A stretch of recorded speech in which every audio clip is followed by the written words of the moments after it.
신중호의 마켓 뷰입니다. FOMC 결과 이후에 시장이 상당히 어려워졌습니다. 연준과 시장의 시선이 엇갈리고 있다 이런 평가도 나오는데요. 이분 모시고 자세한 내용 나눠보도록 하겠습니다. 오건영 신한은행 WM 사업부 팀장 나와 있습니다. 안녕하세요. 네, 안녕하세요. 네, 이른 새벽부터 나와주셔서 감사합니다. 불러주셔서 감사합니다. 네. 일단 주제부터 보고 갈까요? 지난주 FOMC가 생각보다 매파적이었다. 시장은 내년에 금리 인하를 빠른 시기에 잡고 있었는데 이걸 좀 뒤로 밀려버리는 그런 이슈들이 좀 있었고요. 사중 악재에 또인 미국 경제. 그러니까 미국 경제는 지금 어려운 상황인데 연준은 상당히 좀 엄격하다? 아니면 뭐 매파적이다 이런 얘기들이 있거든요. 그래서 좀 본격적으로 질문을 좀 드려보면, 그러니까 미국 경제 사중 악재가 무슨 얘기냐면 지금 막 이제 자동차 파업이 좀 있지 않습니까? 거기다가 학자금 대출 상황까지도 있어요. 그러니까 이게 없었던 이슈인데 새로 생긴 이슈일 수 있고, 더불어서 셧다운, 뭐 고유가, 이번 주가 지나가게 되면 뭐 자동차 문제나 파업 문제나 셧다운 이슈는 어떻게 보면 해결 내지는 뭐 증폭이 되긴 하겠는데 고유가라든지 학자금 대출 상환은 또 소비자 입장에서는 실질적인 소득이 줄어드는 효과를 발생할 수 있거든요. 이렇게 봤을 때 미국 경제가 지금 악재가 상당히 많은 상황이라고 볼 수 있는데 현재 미국 상태를 조금 평가해 볼 필요가 있을 것 같아요. 네, 지금 이제 사실 올해 초부터 사실상 미국 증시라든지 글로벌 금융시장 자체가 좀 탄탄하게 버틸 수 있었던 이유가 당장은 물가가 높지만 이 물가가 조만간 안정이 될 거라는 생각, 그다음에 물가가 안정되는 상황에서 금리가 굉장히 높음에도 불구하고 성장이 탄탄하게 버텨주고 있다는 생각. 그러면 물가가 안정되는 상태에서 마일드한 성장이 유지된다는 건 두 개를 합치면 골디락스에 대한 기대감이 굉장히 크다는 거죠. 상반기 내내 골디락스가 유지된다 하면서 많이 올랐죠. 근데 이제 말씀해 주신 요소들을 하나하나 좀 해체를 해보면 이렇게 됩니다. 첫 번째는 전미 자동차 노조의 파업이라든지 아니면 고유가는요. 임금의 상승과 에너지 가격의 상승을 만들게 되면서 이거는 전반적으로 인플레이션을 자극하는 요인이 될 수가 있죠. 사실 임금이 안정될 것 같다, 그다음에 유가가 안정될 것 같다, 이게 물가가 빠르게 안정되는 데 큰 역할을 해줬었거든요. 그리고 이제 하나 더 말씀을 드리면은 셧다운 같은 경우도 이게 당장은 단기적으로 큰 이슈가 되지는 않을 수 있지만 이게 결국에는 이제 어떤 반응들이 되게 많냐면, 아니 6월 달에 그렇게 난리를 쳐놓고 또 10월 달에 이러면 되나? 이제 이게 무슨 얘기냐면 미국의 부채 문제가 그만큼 심각하다는 거고 미국 내부에서도 이 이슈가 계속해서 앞으로도 발목을 잡을 것이라는 생각을 많이 하게 되죠. 그럼 이거는 뭐하고도 연관이 돼 있냐면 신용등급하고도 또 연관이 있습니다. 아니 그래서 어제 간밤에 무디스에서 무디스가 지금 3대 그 평가사 뭐 피치, S&P, 무디스이지 않습니까?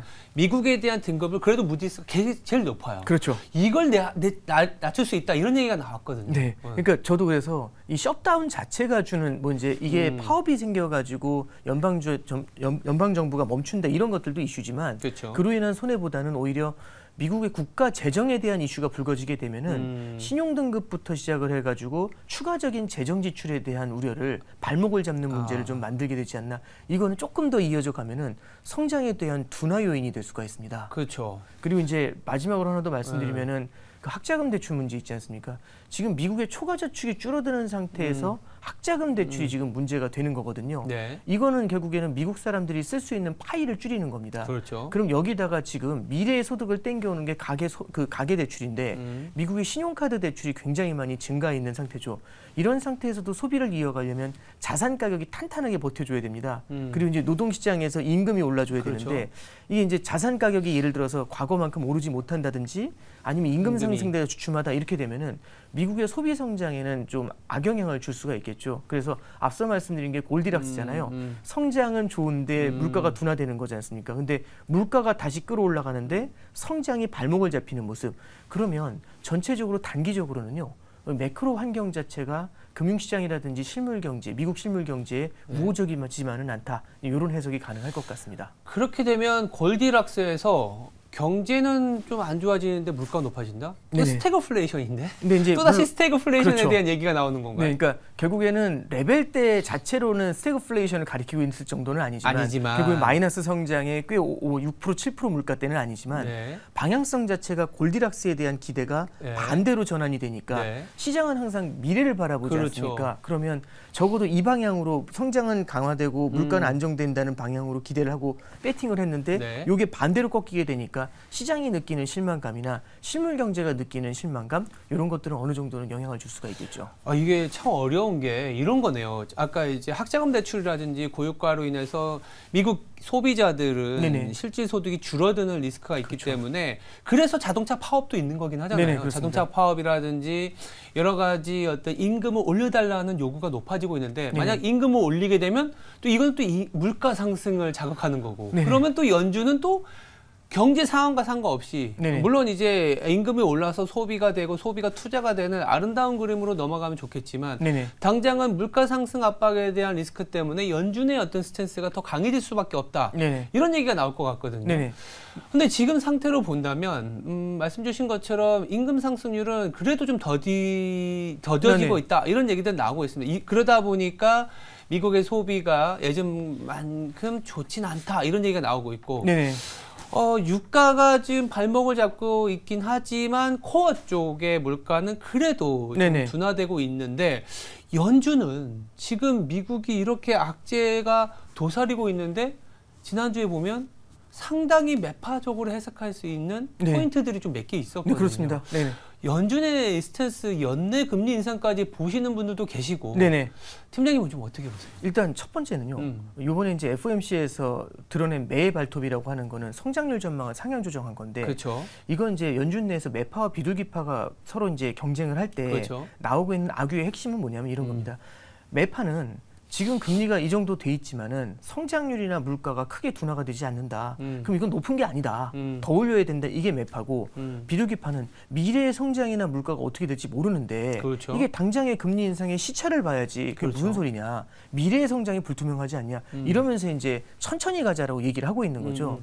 근데 이번에 성장률 전망을 올렸다는 얘기는 성장률 전망이라는 건 미래의 성장의 전망을 끌어올린 거잖아요. 그렇죠. 그럼 비둘기파는 미래의 성장이 불투명하니까 천천히 가자고 했는데 미래 성장이 좋다고 한 거잖아요. 그렇죠. 그럼 비둘기파가 사실상 코너에 몰리는 겁니다. 그래서 점도표를 바라보면은 올해는 한 차례 더 올릴 것이다라고 보는 입장이 많아진 거고 네. 저는 올해 한 차례 더 인상된다는 건 사실 크게 웨이트를 줄 필요는 없다고 봐요. 크게 뭐 볼 필요 없다. 예. 이거보다는 왜 그러냐면 올라도 내년에 오른 만큼 내려준다고 하면은 시장이 받아들이는 부담감은 크지 않거든요. 네. 근데 보면은 내년도의 금리 상승 전망을 네. 내년도를 갖다가 5에서 5.25로 끌어올렸어요. 맞아요. 참고로 6월달 FOMC 점도표에서는 4.5에서 4.75를 찍었는데 이때만 해도 시장에서 얘기한 게 뭐냐면 왜 이렇게 오버하지? 이런 느낌이었거든요. 근데 그 레벨보다도 지금 더 끌어올려놓은 겁니다. 네. 이 얘기는 뭐냐면 내년에도 금리 인하 쉽지 않아 이 얘기를 던지는 거죠. 그러면 이때는 만약에 오른 만큼 내리질 못한다라고 한다면 오르는 게 되게 큰 부담 요인이 될 수 있습니다. 그럼 맨 끝에 중립금리라고 할 수 있는 롱거런을 갖다가 실제 살짝 건드릴 것 같은 느낌들을 주고 있지 않습니까?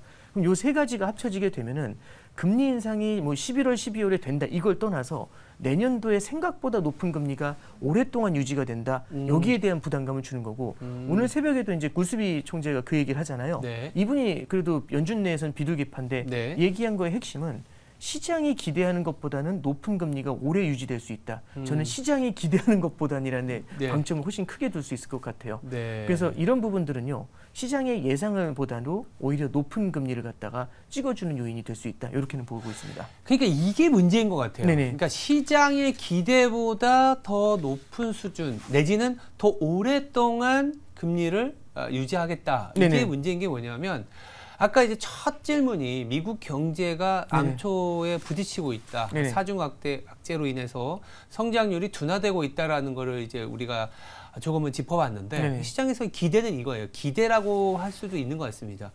연준 입장에서는 네네. 항상 비하인드 더 커브 시장을 뒤따라왔었다라는 거죠. 네네.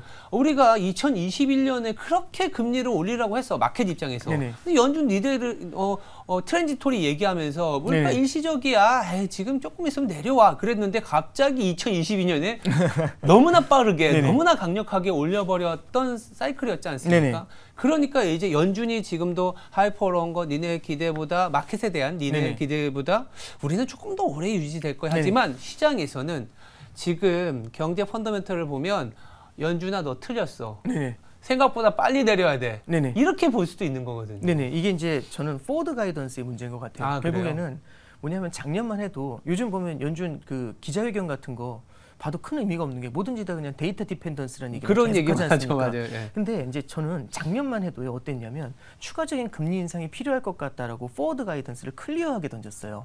그러다 보니까 이 포워드 가이던스의 장점은 뭐냐면 기준금리를 인상하지 않더라도 포워드 가이던스를 던지면서 금리 인상을 예고하게 되면 시장 금리가 먼저 올라가니까 긴축 효과가 먼저 발생하거든요. 근데 문제는 뭐냐면 금리 인상의 막바지에는 금리를 내릴 거라고 먼저 생각을 하니까 금리 인상이 막바지에 사실 결정타를 날리면서 물가를 잡아줘야 되는데 시장 금리가 내려오면서 김을 세게 만들어버리는 문제가 생기거든요. 그래서 이게 답이 안 나오다 보니까 연준에서도 결국엔 데이터 디펜던시로 전환하면서 포워드 가이던스를 폐기를 하는데 그러면 이 케이스가 벌어지게 되면은 사실상 연준은 선제적으로 성장 둔화에 대응하는 걸 하지 못하고 어디까지나 뒤따라가는 모습을 보여줄 수밖에는 없게 되는 거겠죠. 그러니까 시장이 예상하는 것보다는 예상을 따라가는 게 아니라 시장이 예상하는 것보다 시장이 더 일정 수준 쿨다운이 돼줘야 그제서야 연준이 대응하는 과거와는 다소 다른 모습을 나타내지 않겠는가 그렇게는 보고 있습니다. 자, 쿨다운 연준의 스탠스가 변화하기 위해서는 데이터 디펜던트, 즉 지표의 확연한 하락세, 여기서의 하락세는 물가의 가능성이 높은데 공교롭게도 이번 주에 이제 미국의 PC 가격 지표가 발표가 됩니다. 상당히 중요한 지표 중에 하나이기도 하고 최근에 인플레이션이 이 옥신각신하고 있어요. 코어, 그러니까 핵심 물가 지수는 그래도 내려오고 있다. 아니다, 국제유가 봐라. 벌써 $90 WTI 기준으로 $90가 넘어섰다라는 거는 결국엔 주택, 자동차, 임금에 뭐든지 다 파급 효과가 있기 때문에 연준을 상당히 괴롭힐 것이다. 지금의 인플레이션 상황 어떻게 평가할 수 있을까요? 일단 이번에 나오는 코어 지표 같은 경우도 물론 이제 코어 같은 경우는 지난달보다는 좀 내려올 것 같지만 헤드라인은 다시 고개를 들겠죠. 마치 이제 그런 것 같아요. 이제 시험을 보다 보면은 어떤 과목은 됐으니까 다른 과목만 하면 된다라고 했는데 다른 과목 끌어올리니까 이 과목이 떨어져 버리는 거죠. 그러니까 최근에 이제 이슈가 되고 있는 게 국제 유가에 대한 이슈가 좀 발생하고 있지 않습니까? 그렇죠. 인플레이션에 대한 기대가 들어오게 되면은 원유 시장 쪽으로 원자재 시장 쪽으로 투기 자본이 들어오게 됩니다. 그럼 이때는요 약간이라도 피벗에 대한 기대를 만들게 되면 에너지 시장을 자극을 하면서 이게 다시 물가를 끌어올리는 문제가 생기거든요. 그럼 여기서 이제 중요한 건 그럼 물가가 다시 높아진다고 많이? 그게 아니라 현재의 물가가 꽤 오랜 기간 유지가 되면서 이 인플레이션이 고착화되는 문제가 첫 번째 나타날 수 있습니다. 그 두 번째는요. 우리가 이제 많은 분들이 다 지금 언제 2%가 되냐 여기에 굉장히 많이 집중을 하는데 이번에 스위스 중앙은행이 재미있는 답을 주거든요. 스위스 중앙은행에서 뭐라고 하냐면 2% 밑으로 물가가 내려왔지만 1.6이거든요. 스위스 같은 경우는. 그럼에도 불구하고 어디까지나 긴축적인 기조를 좀 더 유지해야 된다. 왜냐하면 지금 2 밑으로 내려왔지만 이게 언제든 뛰어오를 수 있다는 얘기를 해요. 그러면서 스위스 중앙은행에서 올해 말이나 내년 초 정도에는 2%대 중반으로 다시 뛰어오를 가능성이 있으니까 언제든지 추가적인 긴축을 할 준비가 돼 있다라는 코멘트를 던지거든요. 저는 이 스위스 중앙은행의 코멘트가 어쩌면 2% 가까이까지 미래에 이제 2% 가까이까지 내려올 인플레이션 지표 여기에 대한 페드라든지 ECB의 대응이 어떨지를 어느 정도는 좀 먼저 보여주고 있는 거 아닌가 생각이 됩니다. 그러니까 인플레이션의 고착화와 2%가 되더라도 다시 언제든지 재발할 수 있다는 경계감 이런 것들이 그 정도 레벨이 되면은 돈을 많이 풀어주겠지라는 시장의 기대에는 찬물을 끼얹는 요인이 될 수 있지 않을까 그런 고민을 해보게 됩니다. 사실 전 세계 중앙은행이 목표로 삼는 거는 물가 안정이죠. 그리고 인플레이션 몬스터 때문에 괴로웠던 시간이 한 거의 40년, 50년 되고 최근에 우리가 코로나 이전에 저금리 때문에 인플레이션을 유발시키는 게 중앙은행의 어떤 의도다라는 오해가 좀 있었던 것 같은데 이 인플레이션 몬스터에 대해서 굉장히 고민을 하고 있는 게 중앙은행이다. 그리고 이제 말씀해주신 이제 스위스 중앙은행도 있지만 IMF에서도 고금리 상을 더 유지시켜야 된다 이런 얘기들 하더라고요. 자, 그러면 전 세계 중앙은행이 어떻게 보면 고금리 상황을 조금 계속 갖고 갈 수밖에 없는 인플레이션 잠재워야 되기 때문에. 근데 이럴 때 사실 경제는 상당히 안 좋지 않습니까? 더군다나 우리나라 같이 내수보다 외수에 더 영향을 받을 수밖에 없고 어떻게 보면 3고예요. 고환율, 고금리, 고유가. 우리가 80년대 얘기할 때 3저 호황 이런 얘기했는데 그 반대 현상이 지금이거든요.